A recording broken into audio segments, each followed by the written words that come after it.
लागवड कार्यक्रमात सयाजी शिंदेंनी टोलेबाजी केली।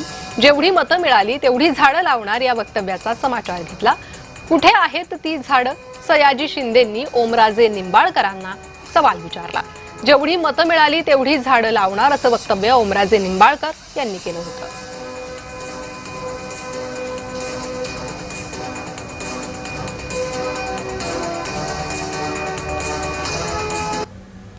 मध्ये 5 लाख निवडून मताने आलो, मी 5 लाख रोप लावणार आहे ही पेपरमध्ये बातमी बघून मी त्यांना भेटायला आलो होतो।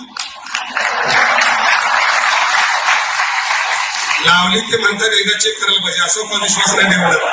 म्हणजे कुठे लावले कुणावर विश्वास ठेवला का दिली कुठेतरी आणि केली, एकदा चेक करू। ती जर चेक करायला नीट मिळाली तर आपण पण सांगू की असं काही सगळेच आमदार खासदार खोटं बोलतात असं नाही, खरे पण बोलणारे आहेत। खरं लावले असते तर खरं चांगलं बोलणं खूप सोपं असतं। आम्हाला खूप अनुभव हा आहे ना।